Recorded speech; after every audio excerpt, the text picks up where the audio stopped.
Okay, so I'll be starting in 3, 2, 1, go. Elon Musk, it's literally the Iron Man and the Tony Stark of real life. We believe that when you don't ban and you don't put an eye on Tony Stark, he will just exploit all the resources as a billionaire he is, and he's going to do dangerous stuff. And that's why from opening government, we're going to straightforward ban it. We are not going to regulate, no middle terms. We're just going to head and ban it. Why? Mainly 4 reasons. Firstly, we're going to explain how this banning look like and why regulating won't work in this aspect. Then we're going to explain what commercial research specifically is so dangerous. We're going to explain how the usage of this data can be dangerous, but even if not, why the sole creation of this sort of stuff could be potentially very dangerous in the hands of people like Elon Musk or those kind of folks. So first, why banning and not regulating? I believe that this want to be one of the first opposition's questions, right? So we're gonna straightforward ban it because we believe, well, first, how does the banning look like? We believe that banning looks like stop all research, stop funding these people if they're receiving any funds from governments, for example. We believe that we're gonna draw a really hard line between this and between not commercial research. That is to say, research that's done by, for example, the government. We're okay with that because we believe there's two main differences here. We believe that if the government is the one in charge of this research, then this research is less risky for 2 reasons. First, accountability. We believe that, for example, how much money is the government putting into this stuff? We believe that that's something you can do with the yearly accounts that every state has to make. And secondly, because you have the pressure of international organisms. But secondly, or thirdly, I don't know, we think that since our nonprofit investigation, there's less incentives like to sell the data or whatever. So that's why we believe that we want to put this investigations in the hand of the government rather than Elon Musk or those kind of people. Now, why regulating won't work?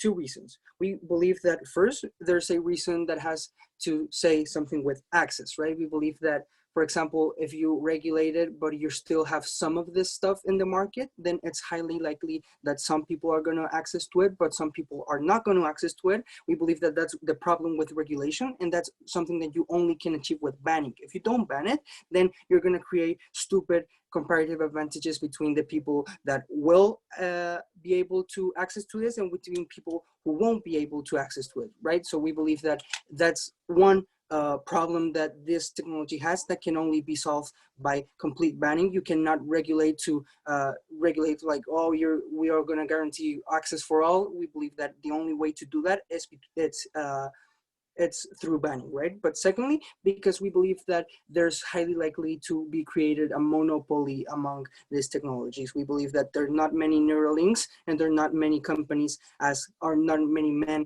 as Elon Musk in the world. And we believe that if you only regulate it, you're still going to have this huge amount of power concentrated in one people. We want to decentralize this power, pass it to different states. We believe that that's a less risky way of doing this, and know how that's also something that you can only achieve through banning. So now our strong argumentation that we believe are going to allow us win this final as opening government. Firstly, why we believe the commercial research is so dangerous. First, because it tends to be all in. Notice how Elon Musk is a dude that has millions of billions of dollars, and he can probably go all in about this technology. This means that you cannot measure how much money it's being put into this market, and this means that he's probably really serious about it. This means that he's going to probably exploit all the resources that he has on his hand, or that he can put his hands on in order to enhance how fast he develops this technology. We believe that in and of itself, it's risky because you don't know to which extent he can perpetuate like exploiting resources in order to do this. We believe that means that it's dangerous and therefore we want to ban it. But secondly, and this is the most important thing of the debate, it's how this data is going to be used. And we have 3 points of analysis right here. Firstly, it violates privacy. Second, it violates consent. And thirdly, people are in many cases forced to use these technologies. So let's go with the third thing. Why I think people are going to be forced to use it. Just notice when this little machine called phone got to the market, everybody needed one, right? Everybody needed to have a phone because of the advantage it created. I think it's going to be the same thing when you have all of these things arriving to people, right? You cannot say no to having a phone because it's an indispensable tool. The problem is 2 things. Firstly, I think it's impositive because you are not making the decision consciously of saying, no, I do want this, but rather you're forced to do it because it's something that everybody is getting, or that at least everybody that wants to be competitive, for example, in high school or in college or in the lateral work, have to access to. So I think that solely shows how impositive this is. But secondly, we believe that it violates consent for a really specific reasons. Notice, like when you download Instagram or whatever, you don't read the terms of use and condition. You don't read, for example, what are you consenting for? And we believe that that's extremely dangerous. But you might consent, for example, you might put I agree in the terms of use, but that doesn't mean that you took the informed decision. We believe that in most cases, people do not take these decisions being well informed, so we don't know to which extent are we consenting to, and we believe that it's highly likely that we're going to be consenting accidentally to more than we agree with in providing information of ourselves, information that we have in our brains, etc., etc., etc. And thirdly, we believe that it violates privacy. This is just to reinforce the 2 points that I mentioned before, and we believe that in many cases, they will lead, for example, to people accessing information that we have only stored in our brains. We believe that that could be potentially very risky. We believe that secondly, it could lead in some cases to weird stuff like brain hacking or whatever. If it happens with our phones, I don't see why it couldn't happen with a device that's actually connected to our brains, that it's connected to our minds. And I believe that that's extremely dangerous. So you have to vote OG because there's no middle term.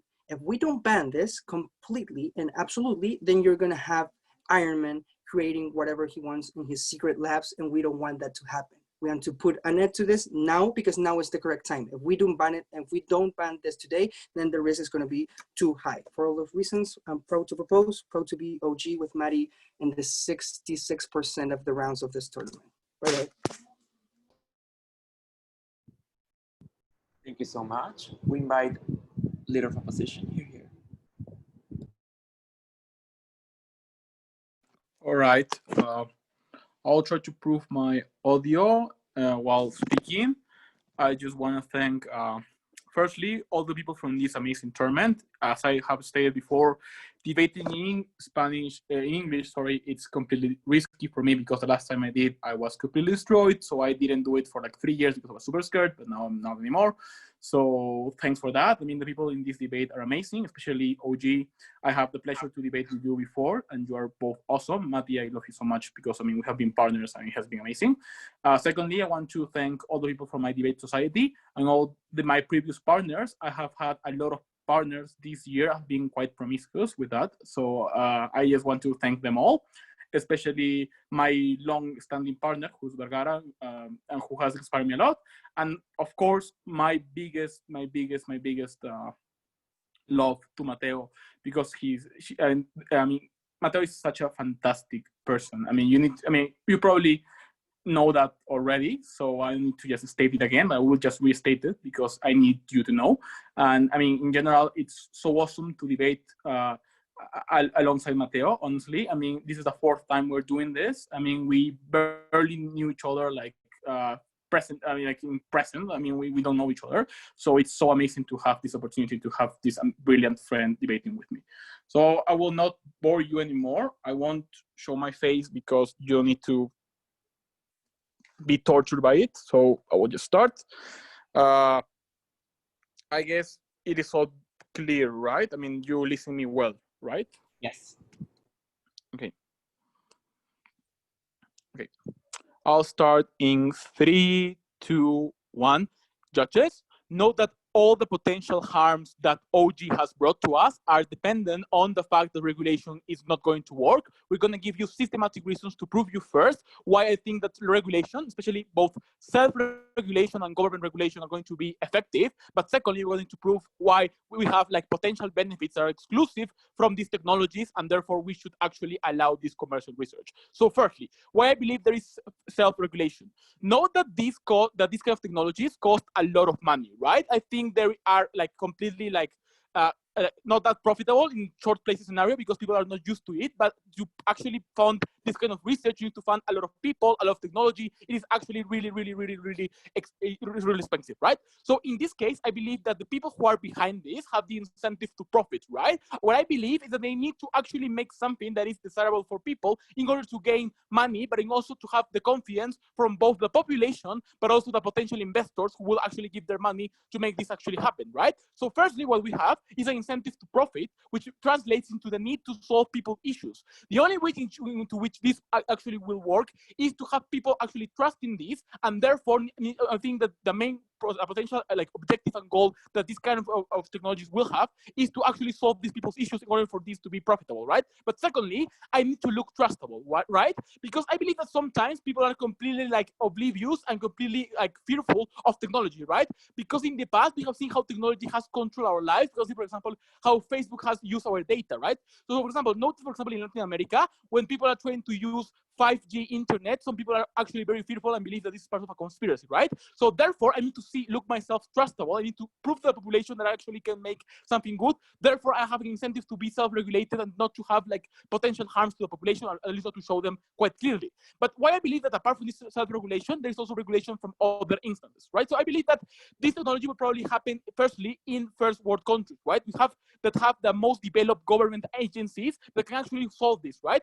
I believe that we have already put Mark Zuckerberg into court. We have already controlled some big tech groups, for example, in the US. Therefore, I think we have the incentive to actually try to control this and to regulate it, right? I believe that as it is controversial, as it is unknown, I think that it will turn into a political subject, right? So what this proves is that probably people will actually like to ask their politicians to be really aware of this and to be really and to hold them accountable, right? So I believe there is an incentive for both the population and the political aspects to actually try to control this. But thirdly, I believe that people and social movements are still active, right? So if we are dealing with something so controversial and so close to the people, like for example, privacy or identity, I think this gives us a lot of instances to actually regulate this behavior and to actually, for example, make two things. Firstly, try to make a top of this commercial research. So we need to establish like a number or a maximum amount of research they can actually make. But secondly, we need to make them really clear in the legal aspect, right? We need to make them these, for example, terms and conditions that Matti was talking about could be actually regulated, could actually be restricted to the population, and we have ways to get out of these contracts, for example, right? So why do we need this to be commercial? 4 reasons. Firstly, because we get more funding from private interest, right? I don't believe that the government should spend a lot of money in this kind of situations. I think that the government has limited funding. Therefore, I believe that this doesn't need to be a priority, right? So therefore, I believe that it is better to have money from private investors directly put it into these companies, right? Secondly, we are receptive to people's needs. As we are dependent on market tendencies, therefore, we're able to listen closely to what the problems are asking, or the people's problems that are asking to be solved, right? Thirdly, I think we can create a new market. I believe that, okay, in short-term scenarios, this will only appeal to the actually richest of the population, right? But how technology works, I believe that once you have a product that people from the richest aspects have already bought, we need to open our markets. Why? Because I believe these people will not buy it a second time, right? If I have a Neuralink or I have this system or I have a device, I will not buy it again. Therefore, companies have the incentive to create cheaper versions, for example, for the middle class, as well, for example, with iPhones or other types of technologies, right? But secondly, I believe that even if we have only 5 or 4 companies, that is still enough to have a major competition, right? And to try to appeal, for example, for international markets. So I believe that in a medium term, it is quite possible to have, for example, like this technology available for the middle class, for instance, right? But fourthly, fourth reason, I believe that when we are depending on the market, and as this is not a non-necessary like product, we need to create a necessity, right? We need to create and we need to insert into people's mind that this is needed.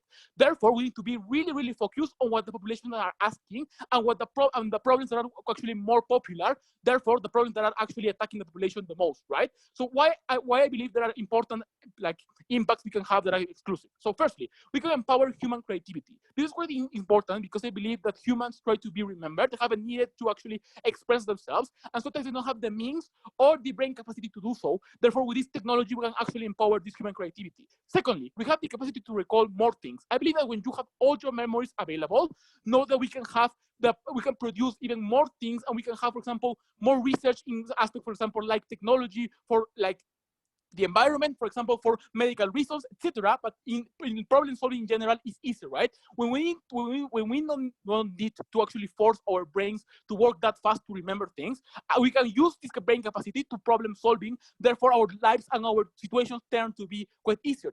Thirdly, I believe that we have more like intelligent individuals in a world in which these brain connections are actually faster. But secondly, and more importantly, I believe that preserving our memories is quite important, right? I believe that in our world, we have been socialized that memories are quite useful for our situation, and that memories actually shape who we are. Therefore, we need to preserve them as much as possible. I'll take a POI from opening, from closing, please, closing. Okay, so we agree to all the advantages that you give to us. We concede to that.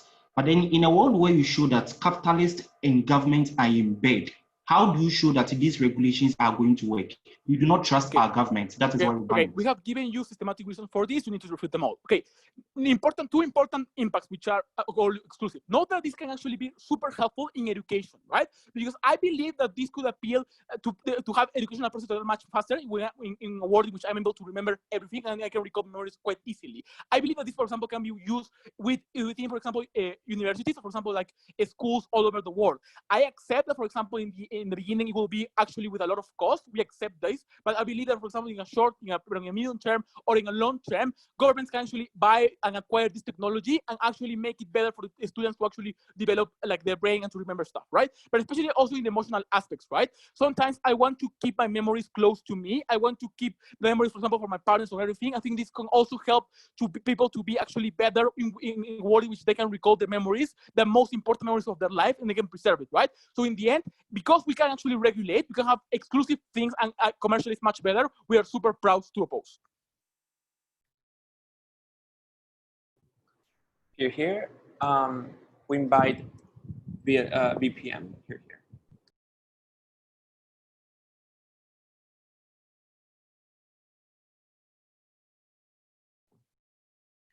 Hello, can you hear me all right?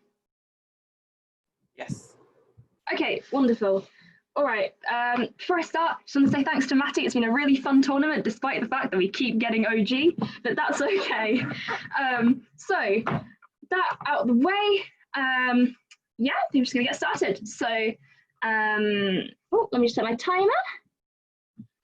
All right, lovely.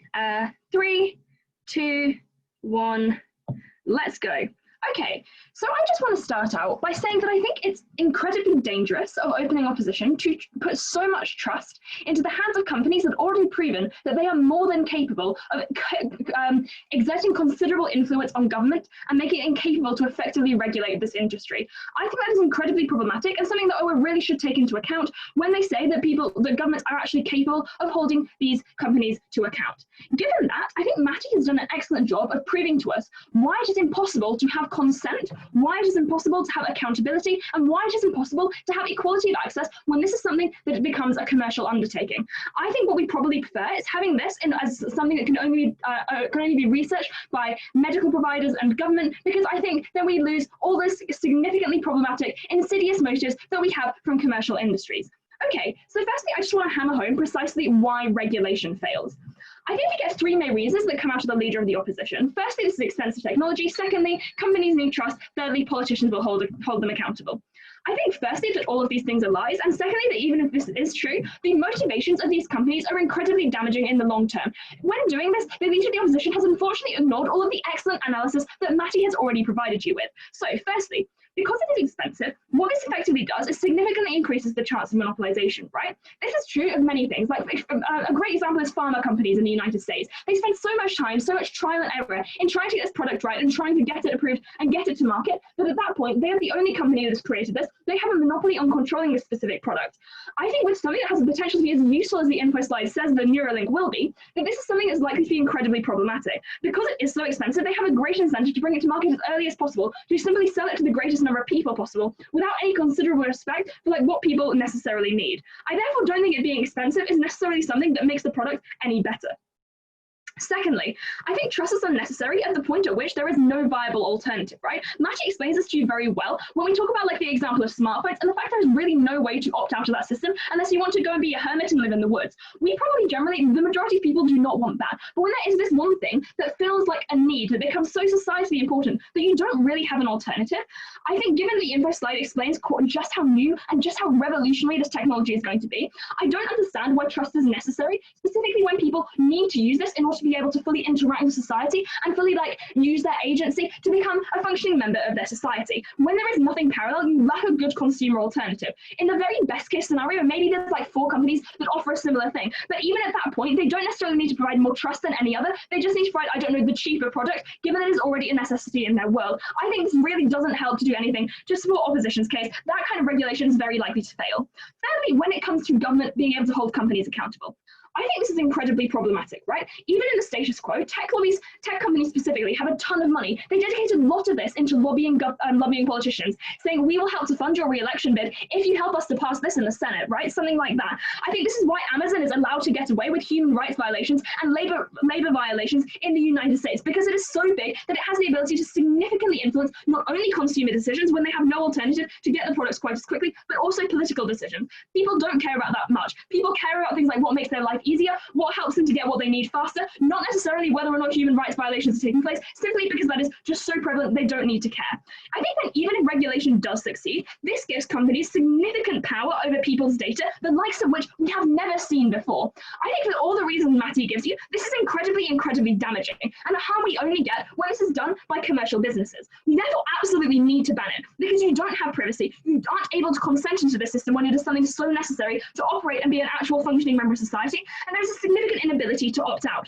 I think at that point, the significant power and the control which data gives a company over people's lives. For example, if you, I don't know, search for puppies a lot, I often look at the Humane Society because I really want to adopt one, then I get more ads about that. I'm more likely to then spend my money on that. These kind of companies, when they have your data, have significant power to then invest in that. Think about something like 23andMe, which is barely compliant with GDPR regulations and already sells significant amounts of genetic information. Like it's sold since 2016, it's sold over $300 million worth of genetic information to GlaxoSmithKline. I think this is only likely to become more prevalent. Even if we can regulate, we are not able to do it effectively enough to ensure that these incredibly capitalist, incredibly damaging motives don't make this product even worse. Even if it would be useful, I think this is way too damaging to make it viable. Therefore, I think on the comparative, we need to pick the world in which people are able to have more agency and their lives are less controlled by, you know, our capitalist overlords, right? I think we're only able to get that when we completely ban this on the side of government.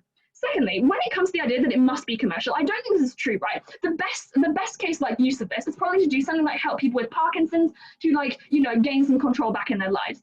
I think I would much rather have this done by the government, because even if it means it takes a bit longer, I think it means it's far likely to be better regulated because they don't have an incentive to take it to market quite as quickly, because it's like, you know, to help people, right? They're not trying to make a profit of this. And also because it is much more responsive to people's needs. They're not just doing market research to fill in, like, you know, what is going to make my life more convenient. They're doing genuine research to help find out where this is most likely to create a genuine quality of life improvement.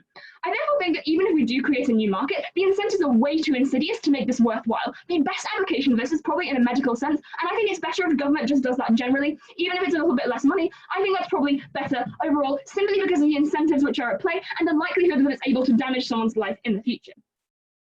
Aside from this, what this is going to, like, allow people to do, right? I'm not sure that we can't be creative in other ways. I don't think this is enough of like a new benefit, a new technology to allow us to do this in a way that we have never done before, right? I don't think like this whole preservation of memories idea or whatever is very, very useful, simply because there are so many different kinds of technology we're already developing that probably are a lot less insidious than literally having access to your thoughts, literally having access to your memories, and then allowing these companies to make the most of that in their targeted advertising, in influencing what you think about, and then like generally like, you know, controlling the rest of your life. Not to sound a little over dramatic, but I think this motion is generally a little over dramatic, and I quite like melodrama. So I think this is very, very problematic given the motives and given the extent of data that this gives someone access to, given the fact you are then unable to opt out of the system in the same vein that we have seen with smartphones. Humans are naturally very resilient, right? We're very creative in general. I think there are far better ways to express this than through a new technology that has the potential to be so damaging and the potential to be so monopolized. At that point, companies simply are not beneficial. The profit incentive is way too strong. The ability ability of government to regulate is way too weak, at the point where they're dependent on these companies to like fund the government, to fund their lobbies, to fund their campaigns. I think that this is literally something we cannot do. Regulating simply will not work. We absolutely must ban this in order to ensure an increased domination of these incredibly capitalistic technology companies in the future. We don't want to see more Amazons, you know, literally violating people's human rights. I stand for a world in which we have the opportunity to consent. We do not have to opt into a system that is so incredibly insidious and so incredibly damaging. Thank you very much, Opening Government. Here. We'd like to welcome the Deputy Leader of Opposition. Here. Okay. Hi everyone. Am I audible? First of all, Yes. just because. Yes. Yes. Okay. Oof, firstly, again, the same. Like, I'm so thankful to firstly my mom because if I weren't, wait, let me open my chronometer because I always do that first, but this debating some confuse me.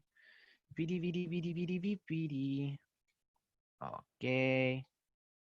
Okay, there's the chat. Ay, desapareció el otro. Uy, so stressful. Okay, so first of all, thank you to my mom and my whole family because I literally don't know how to talk English, but they have been keeping trying me to learn and giving me classes and whatever. And here am I. I don't know how, but here am I. Maybe because I'm with Mauricio, who is like best partner that I could ever ask for. Mauricio, you're great. I love being here with you because you're firstly a great person. And just because of it, you need to start caring more about yourself and loving yourself. But secondly, to the people that, yeah, and secondly, because you're great and an amazing person, an amazing debater.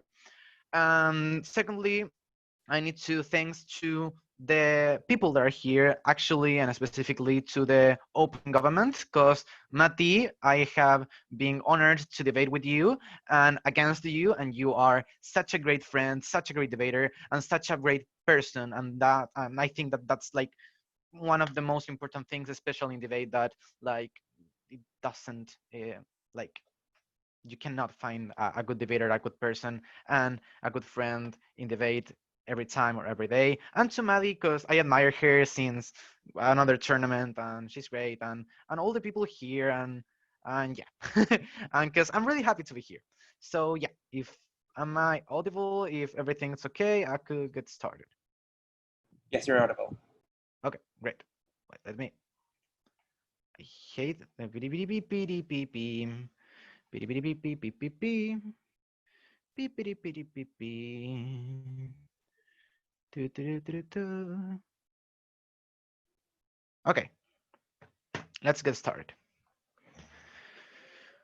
In 3, 2, and secondly, if you're going, I will try to give POIs, but please talk slowly because my English is not as great as everyone's English, so please talk slowly. But yeah, so 3, 2, 1, go. Judges, there's like one big thing in this debate, okay? Closing in government already gives me that these benefits are good. So that means that I just need to prove you in my speech and with the mechanism from Mauricio that the regularity will work, and I'm gonna win this debate. But firstly, we need to understand one point from Maddie's speech, right? I need to refresh something, and it's that you're not refuting our case, right? You're just refuting like a little bit of the case. You're just refuting one mechanisms that was the industry is going to regulate each other, okay? That's one mechanism. Mauricio gives you 4 mechanisms. That just in that point, Maddie's refutations didn't like refute the argument of the regularity. They didn't, they just like make it smaller, but that doesn't mean that the argument is over. Let's explain to you how does the regularity is going to work. Let's start contrasting with the opening government's case, okay? First of all, mechanisms from the opening oppositions to prove you that regularity is going to work, right? 5 mechanisms, and I'm going to add another one, okay? First of all, we need to understand that the industries is going to regulate themselves just because of the of the money that they are spending on it, right? Matti and his speech gives me that they are spending a lot of money. If I spend a lot of money in something, I don't want to fuck it up. Why? Because I don't want to lose all the money that I invest in one project. I want this project to give me all the money that I was missing and more and more and more and more and more. If I have this incentive, I won't fuck it up. First incentive to regularity, the same industry. But let's buy the worst case scenario that was Maddie's speech, right? My industries are the worst. I have a Tony Stark that wants to burn the world. I have other mechanisms to prove the regularity. Second mechanism that's what it's in my worst case scenario. I have social movements. If Maddie gives me and Maddie gives me that this thing will be controversial, I will have social movements very careful of this speech and this thing that I'm going to sell. If I have this like caution of this, I will ask this person and I will ask this industry to regulate in the reason for not sending all my data, media, or whatever. But thirdly, we have another regulatory mechanism that is the government, right? We understand that yes, these industries could be the worst, but they cannot live in a world where they can do whatever they want because they live in a society. They have to pay, like, I don't know, but they need to be with the state. They need to do whatever the law says, and that's the point that the government it's a regulatory mechanism. Why, if they don't do this? Firstly, the social movement will make me a public shaming, and I don't want that because if I am public shamed, I won't sell. But secondly, if a government have punishment, the government will punish me. Like yes, that it's what they're gonna do. But the fourth mechanism, and it's this a new one, and it's going to get into the comparison with the closing government and closing opposition. It's the point that if Maddie and Maddie in her speech, she said that maybe they might be like, no, I don't know, 2, 3 industries of this. There's another mechanism, and it's that industries have incentives to regulate to each other. Why? Because if another industry is going to cheat on me or to cheat on the people that they are selling, these industries are going to be mad at me and they're going to make another things. And I don't want these like other industries to make me punish because they also have power, right? Because they also have power on selling this because I have a monopoly. If I do have a monopoly and this monopoly is the worst case, and is the worst industry ever, I have the other mechanisms, but we're not living in a world where Iron Man is gonna kill everyone. Even though we have the other mechanisms, the punishment from the government, the punishment from the people, and the punishment from the public shaming. That's how we regulate from the opening opposition, okay?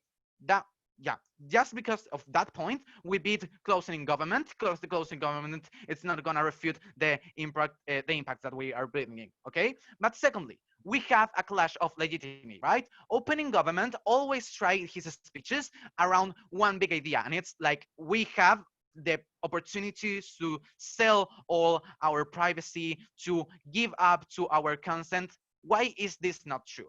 Firstly, the motion sets that like literally I am able to access to my own memories, not the state, not the other persons, not anyone else. But even though they could, even though the popular bully guy from my school forced me to buy this thing and forced me and see all my life, I think that the people, like that's not going to happen, but the people are already giving up to their consent and already giving up to these things. Panel. Opening government explains how the Instagram, WhatsApp, Snapchat I gave up to my liberty.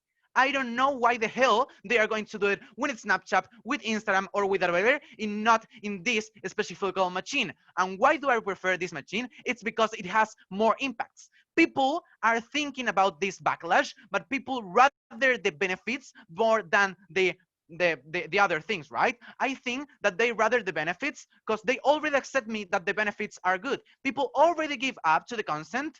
No, they don't give up to the consent because they are not forced to buy. Even though they were forced to buy, for example, and it's the clash of the consent, they are being like, they're receiving benefits, so it's a good thing. I don't care. Like, there's no practical impact into the opening government's case. But secondly, we have the possible damage, right? That's like, yeah, we already explained you how that's not going to happen with the regularity. But even though it could happen, we have the people that are already giving up to this possible damage because it has a lot of benefit impacts. That's the good thing that we are claiming from the opening opposition. That's why we explain in our both speeches, right? Secondly, what are we gonna do? Refresh our impacts, right? Firstly, we have more like emotional and stable, and we have emotional intelligence and aspects with people that are trying to learn about themselves. Secondly, we have the people that can like literally concede information because they want, but they can't have these benefits that are exclusive from the opening opposition. What have we got from the opening opposition in this debate? Three main things. Firstly, how the regulatory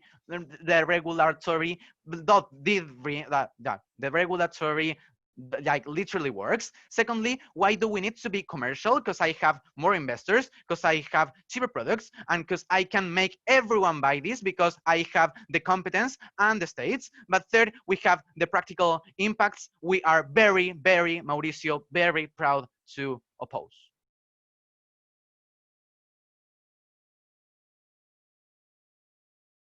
Thank you so much. Would like to invite member of government here. Sorry, I'm trying to set my timer. Okay, is this clear? Yes, we can hear you. Okay, so I want to thank a lot of people. I want to thank my partner Raphael for for carrying me throughout this tournament. I want to thank my union leaders, my trainers. I'm really grateful for bringing me here. I want to thank the ORCOM for letting us participate at the last minute. I'm really happy to be here. So, yeah, I'm starting in 10 seconds.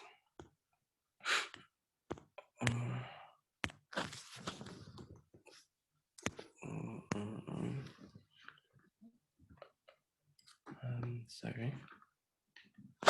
Okay, in 3, 2, 1.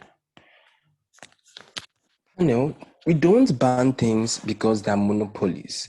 We don't ban things because people can't meaningfully engage with them, right?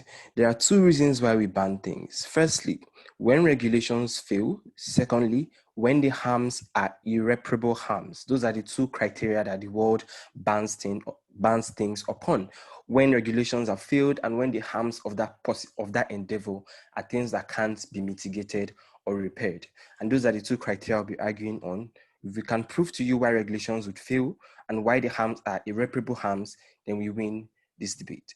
2 points of rebuttal to opening opposition before 2 points of extension on firstly, the failure of regulations with better analysis than OG. Secondly, how we get better innovation and competition on our side of the house. And lastly, why the government is justified in making this ban, because firstly, we think there's a tipping point, and more importantly, the government has an obligation to protect individuals from the uncertainty of this technology. Rebuttals to opening opposition. The first thing we hear is that, well, governments can hold corporations accountable because, like, we took Facebook to court. But the question is, and so what, right? Even though we did take Mark Zuckerberg to court, we still saw some sort of reluctance of the government to actually carry out actual accountability measures on Mark Zuckerberg. The reason for that isn't simply because they're in bed with the government, like DPM tells you, but because these like companies are linked to the government and their economies, right? So Facebook is so linked to the US economy that the government itself has an incentive to ensure that Mark Zuckerberg is protected and like the image of Facebook isn't massively damaged. You think the incentive and economic link between these big corporations and this government is the biggest incentive that the government has to perverse that accountability mechanism that opening opposition talks about. Secondly, they tell us that, well, social movements will work. Firstly, no actual analysis, right? They only asserted this. But secondly, we think most of the loopholes within technology aren't things that social movements can meaningfully see, right? Because in the vast majority of instances, these loopholes are so hidden within the technical codes and algorithms, right? So it's very difficult for like social movements to see these loopholes unless anybody digs them out. But before they do, a lot of harms would have been done. So we don't think all these alternatives they bring actually work. Firstly, why regulation fails. Speaker, the reality of the research space, right, is that it has been captured by big tech companies owned by billionaires. In the vast majority of instances, there exists a power asymmetry and a lack of governmental infrastructure to carry out regulation. This is different from what we heard from opening governments, right?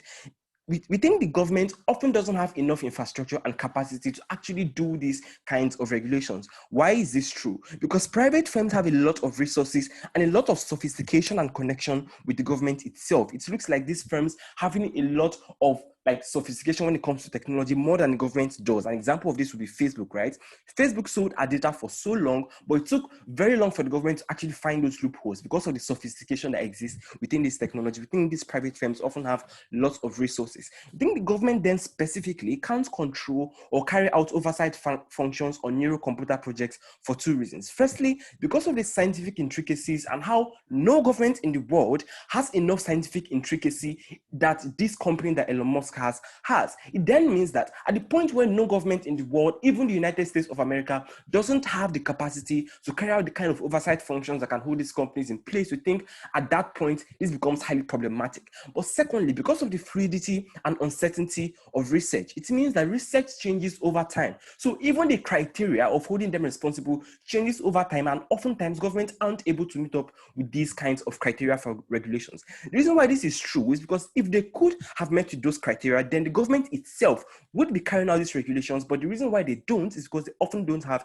enough resources and sophistication. Why is this important? Because the little oversight function by the government then provides a leeway for exploitation. Notice how OG tells you regulations will fail, but they don't explain why specifically governments can regulate. We tell you that from CG, right? We think the little oversight function from the government, right, provides a leeway for exploitation. The reason why this is true is because capitalists then begin to put in loopholes into these algorithms that they can exploit. Why is that likely to happen? Because opening opposition correctly tells you, right, that, well, technology costs a lot of money, right? So companies want to make profits. I think that is harmful. The fact that they want to make profits means that they are more likely to be desperate about making profit. And when companies are desperate, they turn to privacy. When companies are desperate, they turn to creating loopholes in algorithms. It then means that at the point where they're desperate to make profit after producing this kind of technology, they're more likely to be so desperate to recover the money that OO says they've invested, that they're more likely to then carry out all the harms you got from OG, right? And also they're more likely to carry out things like privacy violations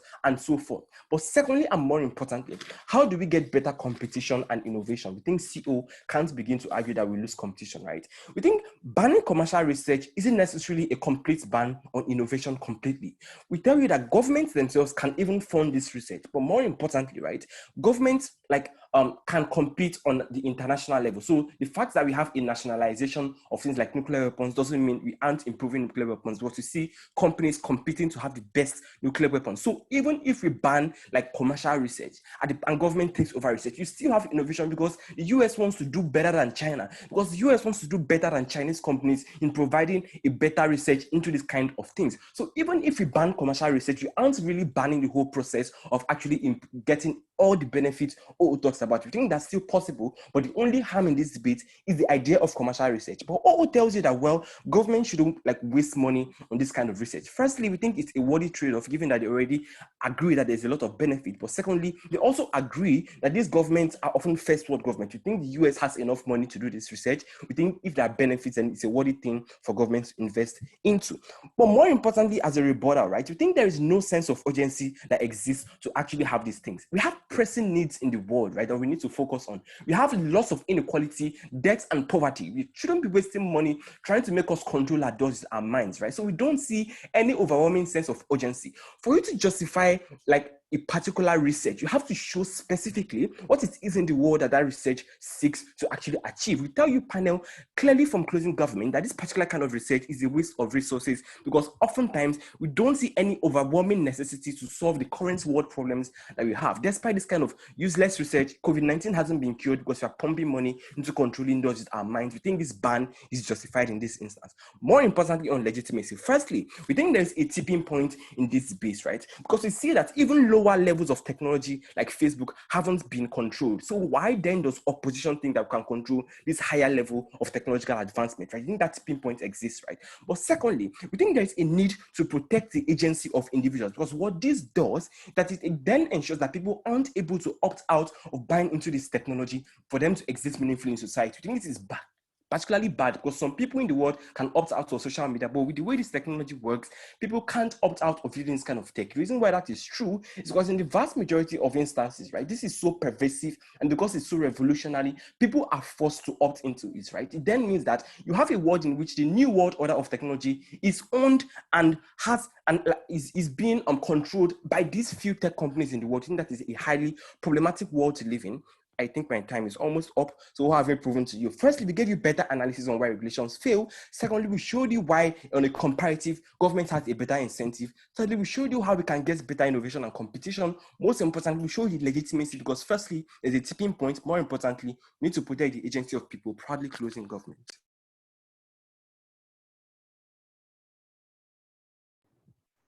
Thank you so much. We invite the member of opposition here.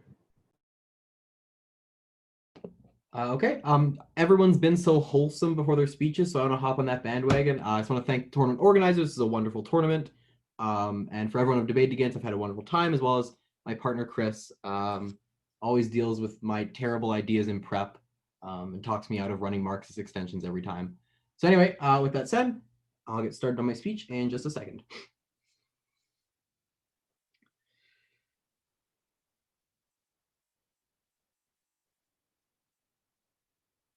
Panel, Facebook isn't perfect. The car isn't perfect. The printing press isn't perfect. But that doesn't mean I wish they never existed. The printing press has been used to emancipate millions of people, bring education to the masses, but it was also used to print Mein Kampf. That doesn't mean we regret and would ban the creation of the printing press. Instagram has been used to bring joy to lots of people, and people genuinely enjoy using it, even if it steals your data. This is a debate on balance, on whether the benefits that can be accrued for humanity are genuinely not worth it on the face of the harms. And because literally every other team in this round has not done any balancing, they've just been throwing out harms and benefits, it is CO that will take this debate. So I'm going to start with constructive. We're going to explain why, regardless of OO's mechanization on regulation, why no matter what, market forces will incentivize good and overall productive use of this technology. And we're going to talk about why principally banning the production of a future technology that can provide unbelievable benefits to the world, which is literally pretty much turning humans into gods. Like, we can import math programs, so I never have to struggle with math. I can import any dictionary, so I never forget a word. I can become as smart as I want, as able-bodied as I want, because I'm no longer reliant on my physical form to do things. We think, given those benefits, that the government teams had to prove massive harms that outweigh that, and they didn't. So let's begin with my constructive. Number one, why is this technology uniquely emancipatory? So we have, a human race, developed the ability to change the world around us, mine it for its resources, shape it in the way that we wish. We've also mastered the ability to live rather comfortably in our physical forms, but the last true great unpushed frontier is the human brain, the one thing we haven't gotten good at controlling yet. And we think there are massive benefits that can come from this that were broadly touched upon. But I think there's a couple important things. First of all, the leveling of inequalities. You are defined by your brain in many ways, and your lot at birth determines your ability to succeed at life. If you're good at math, if you're good at speaking, if you are good at remembering things, if you're good at remembering faces, then you are probably going to be very successful at life. And if just neurologically you aren't good at those things through no fault of your own, you are probably going to have a lot more difficult time making a living, never mind living a satisfactory life in the way that someone with those skills and privileges would have. We think, on our side of the house, the ability to develop in future a technology that is capable of giving people, after downloading an app from the App Store for 99 cents, the ability to always do math perfectly, or always remember a word, or always have a perfect memory, we think that provides a massive leveling effect and actually cancels out a lot of systemic inequality that exists in the world. So no longer does it matter that you went to an underfunded public school, you can now access an education in the way that hasn't been possible in the past. This, we think, panel is a massive benefit that is likely to happen, not just a possibility, as O explained. We're going to say why it's the most likely outcome. Number two, why is this likely? Couple things here. Firstly, we think people buy products on a cost-benefit analysis, not just the price you pay, but also the other things you have to give up to use them. So when I made a Facebook account, I had to balance the fact I wanted to be connected to the rest of the world. It's useful for finding out about debate tournaments, but on balance, I have to accept that Facebook is going to use my data to sell me stuff on the internet. When I get into a car, I get the benefit of going where I want to go, but the risk that I'm probably going to die more likely than if I'd like walked or taken a plane. But I take that risk because the benefits are worth it. Number two, if a company is selling a product, they have to make sure that cost benefit falls in their favor. So we think this will incentivize companies to do two things. First of all, provide those benefits that I just talked about. So I'm not just substantiating without really analysis that people are going to have access to like reading and information like never before because you're connected to the internet, but it's because these companies have an incentive to provide massive benefits that they are going to end up striving for profitability and providing these services. But in terms of harms, we think there is a market incentive to reduce those harms. So they're not likely to use this to like hack your brain or sell your memories on the internet, because on balance, that's pretty messed up and people would not want to make that cost benefit trade-off. We also think that when individuals have access to information, this is contrary to what OG said, where they're like, I don't read the terms of service, therefore consent is invalid. A couple things. I think generally people are not idiots. They are capable of explaining to themselves what is the benefit here and what is the cost. But we also think that just because you refuse to recognize something as a truth does not make that truth invalid. So just because you don't read the terms of service doesn't make your consent invalid. And actually, to clash OG here directly, no choice is made in a vacuum. Just because other people have phones does not coerce you into getting a phone. No choice is ever made, irregardless of other people's choices, or ever made in a vacuum. So we think on balance, what you were doing on government side is preventing people from even having the choice in the first place of taking on this technology or rejecting it for themselves. And now we move on to point 3, why we think on balance it will be more likely used for good. A couple reasons here. So we think it is principally unjust because of those market incentives that companies will provide something that isn't going to create a dystopia, that you will actually end up with a situation in which by denying the ability to research the technology, you are denying people access to greater utility in the future. So number one, we are not particularly informed about the future. The New York Times produced an article in the early 1900s saying that humans will never be able to have manned flight. Then the Orwell brothers actually flew and they looked kind of dumb. And it's because they were working off incomplete information. We think we are in a similar position in that given we are at the beginning of this technology, it is impossible for us to perfectly extrapolate the risks or the certainty of the outcomes in the future to the point at which it is necessary to ban it. On our side of the house, we think people in the future are just as smart as us now and can make those choices in the future, but only if we allow that technology to come into existence in the first place. I'll take a POI from CG. Okay, so if everything you're saying is true, then Facebook would never have sold data because, oh well, they have market incentives. You think profit-making incentive actually overrides that? But also, we show you how governments don't have enough resources and sophistication to carry out the regulations you're talking about. So 2 responses. Facebook does that because they know that, yeah, it sucks that Facebook sells my data, but for me personally, I don't really lose much by the fact they know like what shows I like to watch. The fact that the internet has been used for like hate crimes and cyberbullying does not outweigh the fact it has been used to emancipate so many. I have access to more information in a single day from the internet than someone living 100 years ago had access to in their entire lives. We think, panel, because there is market incentives, but also the fact that we do not have sufficient information to positively assert that this will be used for wrong more than it will be used for right, you are denying people those emancipatory benefits I brought to you at the start of my speech. So because we fear like your technology might be used to like steal your memories, government is trying to tell you that we should therefore deny people the ability to access information, access means of living, and access pretty much godlike status because of limited information. So we think, panel, it is principally unjustified to presume we know more than others would in the future, and is therefore principally unjustified and just common sense on the basis of probability unjustified to ban this research. Proud to oppose.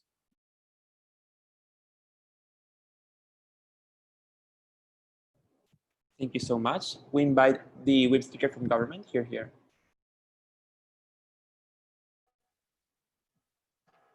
So, am I audible? Yes, you're audible.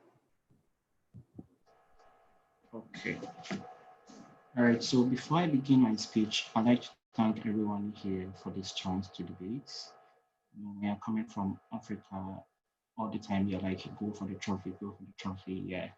So we are here, and I'm glad we are having this chance with everyone. Secondly, I'd like to thank my partner, Christopher, for this chance. It's a very, very good team with you all. And I'd like to thank my love, Afia, for here, and every other UNED team that is here, that is watching me. I'm so glad for this chance. So yeah, we are bringing the trophy from CG. And panel, thank you for this chance for listening to. Okay, so yeah, you can start my speech. All right, starting in, sorry.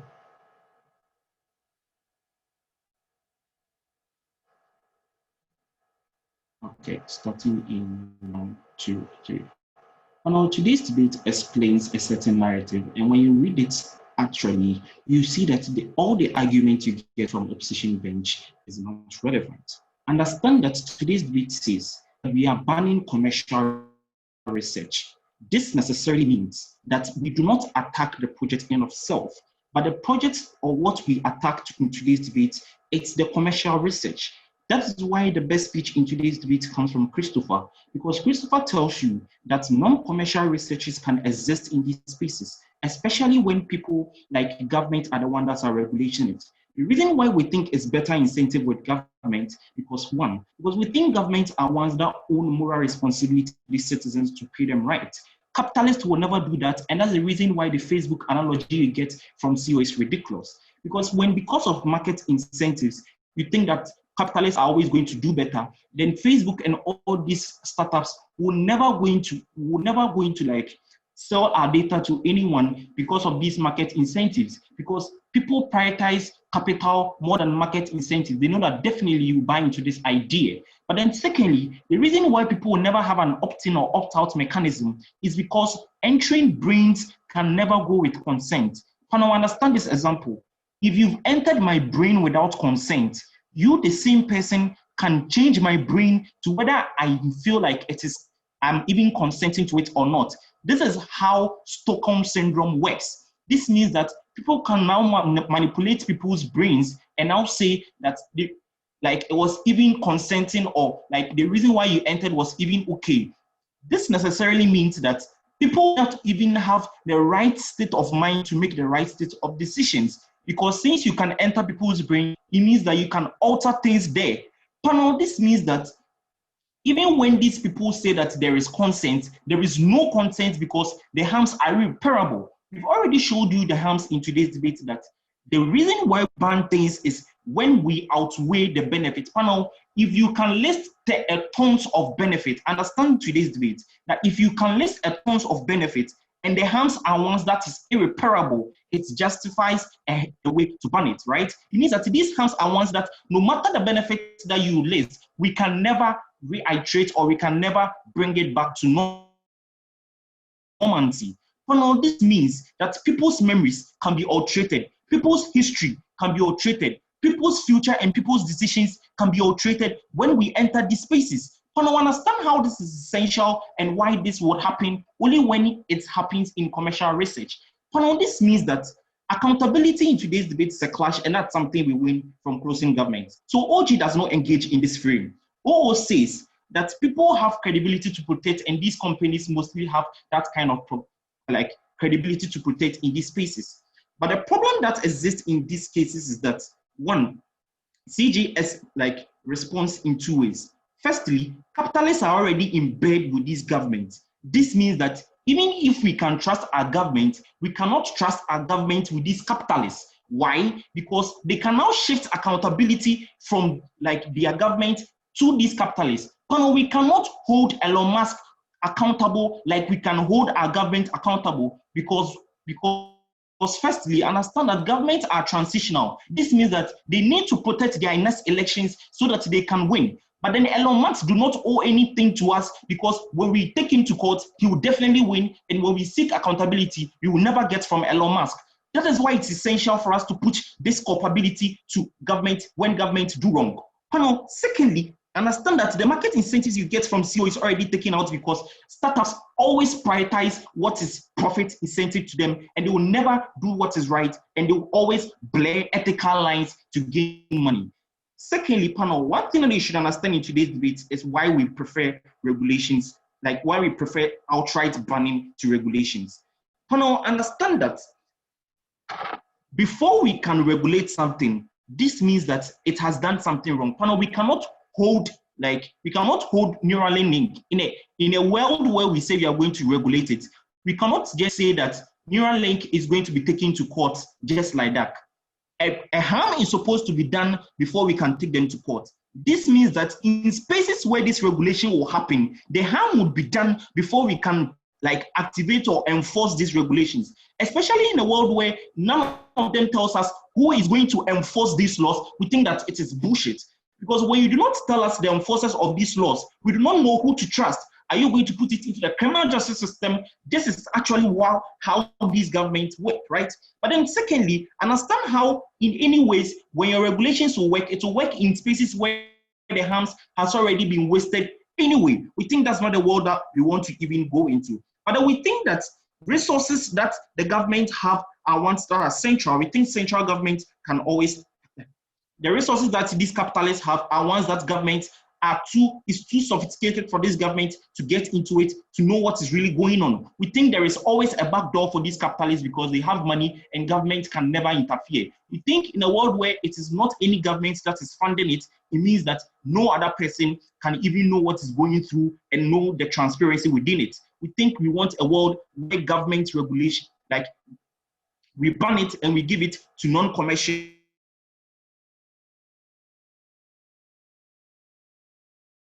i.e. NGOs or government. Any advantages that you've had from opening opposition about the idea can still exist. But the problem is that it is worse off when it exists in commercial spaces, because commercial spaces will always live in extremism. Commercial spaces will always live in cases where there is no opt-in or opt-out mechanism, because they will always prioritize profit. But then in our world, you get advantages that upbench praises.